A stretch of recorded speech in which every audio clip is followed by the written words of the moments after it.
എൻ്റെ പേര് മെബിൻ മാത്യു. ഞാൻ വയനാട് നിന്നാണ് വരുന്നത്. ഞാൻ ഈ കഴിഞ്ഞ 2 മാസം മുന്നേ മാർച്ച് 19-ാം തീയതിയാണ് ഇവിടെ വന്ന് ഉടമ്പടി എടുക്കുന്നത്. ഉടമ്പടി എടുക്കാൻ വരുന്നതിനും വലിയൊരു കാരണമുണ്ട്. അതായത് എൻ്റെ അമ്മയായിട്ടൊരു 2-3 മാസമായിട്ട് ഞങ്ങൾ മിണ്ടില്ല. അതായത് നേർക്ക് നടന്നു വന്നാൽ പോലും അമ്മ എന്നോടൊരു ചോദ്യം ചോദിച്ചാൽ പോലും ഞാൻ അമ്മയോടൊന്നും പറയില്ലായിരുന്നു. വീട്ടിലെ ഞങ്ങൾ തമ്മിൽ ചെറിയൊരു പ്രശ്നം ഉണ്ടായി. അങ്ങനെ പ്രശ്നം എന്ന് പറഞ്ഞു കഴിഞ്ഞാൽ 1-2 പറഞ്ഞു തുടങ്ങി. അത് അമ്മയ്ക്ക് എന്നെയും ഞാൻ അമ്മേനെയും വളരെയധികം വേദനിപ്പിച്ചു. ഇങ്ങനെ അമ്മ വന്ന് എന്നോടൊരു കാര്യം ചോദിച്ചാൽ പോലും ഞാൻ അമ്മയോട് മറുപടി പറയില്ല. എനിക്ക് മിണ്ടാൻ തോന്നൂലായിരുന്നു. അങ്ങനെ ഒരു ദിവസം ഞാൻ തിരിച്ച് വീട്ടിൽ നിന്ന് ഞാൻ പിന്നെ ഇറങ്ങി കോഴിക്കോടിന് ഹോസ്റ്റലിലേക്ക് പോയി. വീട്ടിൽ നിൽക്കാൻ മനസ്സനുവദിക്കാണ്ട് കോഴിക്കോട് എൻ്റെ ഹോസ്റ്റലിൽ പോയി നിന്നു. അങ്ങനെ ഹോസ്റ്റലിൽ പോയി നിന്ന് കഴിഞ്ഞ് ഒരു ദിവസം അപ്പൻ എന്നെ വിളിക്കുകയാണ്. അപ്പം വിളിക്കും, ചെറിയ പെങ്ങളും വിളിക്കും. അമ്മ എന്നെ വിളിക്കാറില്ല. അമ്മ വിളിച്ചാലും ഞാൻ എടുക്കാറില്ല. അതായിരുന്നു സത്യം. അങ്ങനെ അപ്പം വിളിച്ചിട്ട് പറഞ്ഞു കൃപാസനത്തിൽ പോയി ഒന്ന് പ്രാർത്ഥിക്കുമെന്ന് പറഞ്ഞു. അങ്ങനെ ഞാൻ വീട്ടിൽ വന്ന് അമ്മേനോട് പറഞ്ഞു, അമ്മ എനിക്ക് ആദ്യം കുറേ നാളുകൾക്ക് ശേഷം ഞാൻ അമ്മേനോട് ഇങ്ങനെയാണ് പറഞ്ഞത്, അമ്മ എനിക്ക് കൃപാസനത്തിൽ പോകണം, ബുക്ക് ചെയ്ത് തരണം എന്ന് പറഞ്ഞു. അപ്പോൾ അമ്മ ചിരിച്ചുകൊണ്ട് പറഞ്ഞു ഞാൻ ബുക്ക് ചെയ്ത് തരാം എന്ന് പറഞ്ഞു. അമ്മ എനിക്ക് ബുക്ക് ചെയ്ത് തന്നു. അങ്ങനെ ഞാൻ ഇവിടെ വന്ന് കൃപാസനത്തിൽ വന്നു, ഉടമ്പടി എടുത്തു, തിരിച്ച് വീട്ടിലേക്ക് പോയി. അതായത് മാർച്ച് 19-ാം തീയതി ഞാൻ ഉടമ്പടി എടുത്തു. 20-ാം തീയതി ഞാൻ വീട്ടിൽ ചെന്നു. ഞാൻ 2 വർഷമായിട്ട് ജർമ്മൻ ലാംഗ്വേജ് പഠിച്ചുകൊണ്ടിരിക്കുകയായിരുന്നു. അതായത് കോഴിക്കോട് ബ്രൈറ്റ് വേ എന്ന് പറഞ്ഞൊരു ഇൻസ്റ്റിറ്റ്യൂഷനിൽ ജർമ്മൻ ലാംഗ്വേജ് പഠിച്ചുകൊണ്ടിരിക്കുകയായിരുന്നു. പഠിച്ചു, 2 വട്ടം പരീക്ഷ എഴുതി, B2 2 മൊഡ്യൂൾ കിട്ടി. ബാക്കിയൊക്കെ അങ്ങനെ നിൽക്കുന്നു, ഡേറ്റ് കിട്ടുന്നില്ല, അങ്ങനെ എല്ലാം വഴിമുട്ടി നിൽക്കുന്നൊരവസ്ഥയായിരുന്നു. അങ്ങനെ കഴിഞ്ഞ ഡിസംബറിൽ എനിക്കൊരു ജർമ്മൻ ഫാമിലീൻ്റെ ഇൻ്റർവ്യൂ വന്നു. അതായത് ഞാനൊരു അവിടെ പോയിട്ട് ഔപ്പയറായിട്ട് പണിയെടുക്കാൻ വേണ്ടി ഒരു ഇൻ്റർവ്യൂ വന്നു. അങ്ങനെ ഞാൻ ഇൻ്റർവ്യൂ അറ്റൻഡ് ചെയ്തു. അപ്പോൾ അവർ പറഞ്ഞു 2 കുട്ടികളാണുള്ളത്, നീയും വേറൊരാളും ഉണ്ട്. അപ്പോൾ ഞങ്ങൾക്ക് ബെറ്ററായിട്ട് തോന്നിയത് അവനാണ്, അതുകൊണ്ട് നിന്നെ റിജക്റ്റ് ചെയ്യുകയാണെന്ന് പറഞ്ഞു. ഓക്കെ, നമ്മുടെ വിധി ഭാഗ്യം എന്ന് വെച്ചാൽ അവർ റിജക്റ്റ് ചെയ്തു. സന്തോഷം. നമ്മൾ കരഞ്ഞുകൊണ്ട് പിന്നെ ഇരുന്നു. അങ്ങനെ തിരിച്ച് ഞാൻ ഇവിടെ നിന്ന് ഉടമ്പടി എടുത്ത് തിരിച്ച് വീട്ടിൽ ചെന്ന് 3-ാമത്തെ ദിവസം 4 മാസം മുന്നേ എന്നെ റിജക്റ്റ് ചെയ്ത ഫാമിലി എനിക്ക് ഇങ്ങോട്ട് മെസ്സേജ് അയച്ചു, നിന്നെ ഞങ്ങൾക്ക് വേണം, നിനക്ക് താല്പര്യമുണ്ടോ എന്ന് ചോദിച്ചാൽ എനിക്ക് ഇങ്ങോട്ട് മെസ്സേജ് അയച്ചു. അപ്പം ഞാൻ ശരിക്കും സന്തോഷിച്ചു. വന്നതിൻ്റെ 3-ാം ദിവസം എന്നെ അവർ ഇങ്ങോട്ടേക്ക് വിളിക്കുകയാണ്. എന്നെ വേണ്ട എന്ന് പറഞ്ഞു പോയവർ അമ്മയുടെ മാത്രം ശക്തിയാൽ എന്നെ ഇങ്ങോട്ട് വിളിക്കുകയാണ്, നിന്നെ ഞങ്ങൾക്ക് വേണം എന്ന് പറഞ്ഞ്. അന്ന് ഞാൻ കരഞ്ഞ് പ്രാർത്ഥിച്ചു. എൻ്റെ അമ്മയിൽ ഞാൻ വിശ്വസിച്ചു. ഞാൻ ഉടമ്പടി എടുത്ത അന്ന് തൊട്ട് ഞാൻ ഇങ്ങനെ പ്രാർത്ഥിക്കുകയായിരുന്നു, എൻ്റെ ജീവിതത്തിൽ എന്തെങ്കിലും ഒരു അത്ഭുതം കാണിച്ചു തരണം, എന്തെങ്കിലും ഒരു അത്ഭുതം എനിക്ക് കാണിച്ചു തരണം, നമ്മുടെ ശക്തി എനിക്കൊന്ന് കാണിച്ചു തരണം എന്ന് മാത്രമേ ഞാൻ പ്രാർത്ഥിക്കൊണ്ടായിരുന്നുള്ളൂ.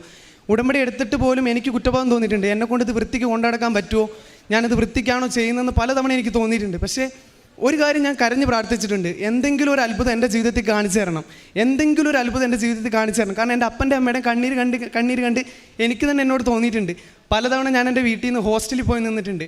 അങ്ങനെ ഒരുപാട് പ്രശ്നങ്ങൾ സഹിച്ചു. നാട്ടിലും നല്ല കച്ചറയായിരുന്നു. കച്ചറ എന്ന് പറഞ്ഞു കഴിഞ്ഞാൽ എല്ലാ അടിക്കേസാണേലും, ഇനിയിപ്പോൾ അത്യാവശ്യം ലഹരിയുടെ പരിപാടിയാണ്, അങ്ങനെ എല്ലാ പരിപാടിക്കും ഒന്ന് പറഞ്ഞ രണ്ടാമത്തേന് മെബിനുണ്ടോ, ഉണ്ട് എന്ന് പറയുമായിരുന്നു.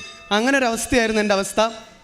അങ്ങനെ ഫാമിലി സെറ്റായി, അവരുമായിട്ട് ഇൻ്റർവ്യൂ അവർ ഓക്കെ പറഞ്ഞു. അപ്പോൾ ഇനി അടുത്തത് വിസയാണ്. അപ്പോൾ എൻ്റെ കൂട്ടത്തിൽ നടന്നവർക്കൊക്കെ 6 മാസത്തെ ഇയർ ഗ്യാപ്പേ ഉള്ളൂ. ഞാൻ +2 കഴിഞ്ഞിട്ട് ഇന്ന് ഒരു 5.5 വർഷം കഴിഞ്ഞിട്ടുണ്ട്. +2 കഴിഞ്ഞിട്ട് ഒരു 5.5 വർഷം കഴിഞ്ഞു. +2 കഴിഞ്ഞ് 6 മാസം ഗ്യാപ്പുള്ളവർക്ക് വിസയ്ക്ക് കൊടുത്തിട്ട് വിസ കിട്ടുന്നില്ല. അപ്പം എനിക്ക് പിന്നെയും പേടിയായി. 5.5 വർഷത്തെ ഇയർ ഗ്യാപ്പും വെച്ച് ഞാൻ വിസയ്ക്ക് കൊടുത്തു കഴിഞ്ഞാൽ എനിക്ക് വിസ കിട്ടുമോ എന്നുള്ളൊരു പേടിയായി. അങ്ങനെ കഴിഞ്ഞ കുറച്ച് ദിവസം മുന്നേ ഞാൻ വിസ അപ്പോയിൻമെൻ്റ് എടുത്തു.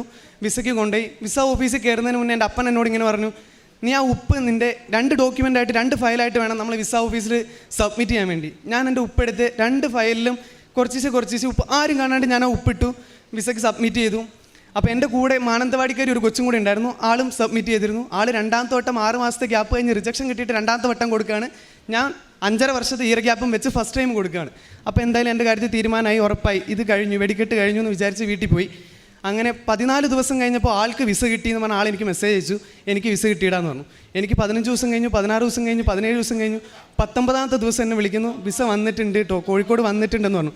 19-ാമത്തെ ദിവസം എന്ന് പറഞ്ഞാൽ ഈ കഴിഞ്ഞ ഞായറാഴ്ചയായിരുന്നു, ഒരു 3-4 ദിവസം മുന്നേ. അങ്ങനെ എനിക്ക് ഇന്ന് 7-ാം തീയതി ചെന്നൈയിൽ B2ൻ്റെ അടുത്ത എക്സാം ആയിരുന്നു. കാരണം ആ വിസ കിട്ടിയില്ലെങ്കിൽ ഇനി ഇത് പോയി എഴുതി കഴിഞ്ഞാൽ ബാക്കി എന്തെങ്കിലും നടക്കുള്ളൂ എന്നായിരുന്നു എൻ്റെ പ്രതീക്ഷ. അങ്ങനെ ബുക്ക് ചെയ്ത് നേരത്തെ എല്ലാം പ്ലാൻ ചെയ്തിരിക്കുമായിരുന്നു. അങ്ങനെ കോഴിക്കോട് ചെന്നു, എൻ്റെ ഫോം തുറന്നു നോക്കി, എനിക്ക് വിസ കിട്ടിയിട്ടുണ്ട്.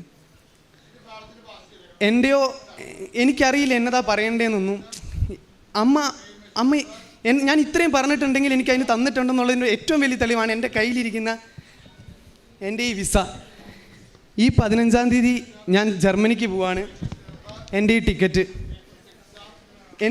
ഈ 15-ാം തീയതി ഞാൻ ജർമ്മനിക്ക് പോവാണ്. അതായത് എനിക്കറിയില്ല, എത്ര സ്തുതിച്ചാലും എങ്ങനെയൊക്കെ പറഞ്ഞാലും എൻ്റെ വീട്ടിൽ നിന്ന് പള്ളിയിലേക്ക് ഒരു 15 മിനിറ്റ് നടക്കാനില്ല കേട്ടോ. ഒരു 10 മിനിറ്റ് നടന്നാൽ എൻ്റെ വീട്ടിൽ നിന്ന് പള്ളിയിലെത്തി. അപ്പോൾ വീട്ടിലുണ്ടെങ്കിൽ കിടന്നങ്ങ് ഉറങ്ങും. ഞായറാഴ്ച പള്ളിയിൽ പോയി കഴിഞ്ഞാൽ പോർട്ടിക്കോടെ പുറത്ത് നിൽക്കും. അത് കഴിഞ്ഞാൽ കുർബാന കഴിഞ്ഞാൽ എങ്ങനെയും വീട്ടിലൊന്ന് എത്തിയാൽ മതി. അതാണ് പരിപാടി. ഈ ഉടമ്പടി എടുത്തതിന് ശേഷം ഞാൻ ആകെ ചെയ്തിരിക്കുന്ന കാര്യം, ഒരു 2 ആഴ്ച കൂടുമ്പോഴെങ്കിലും ഞാൻ കുമ്പസാരിക്കാൻ നോക്കും.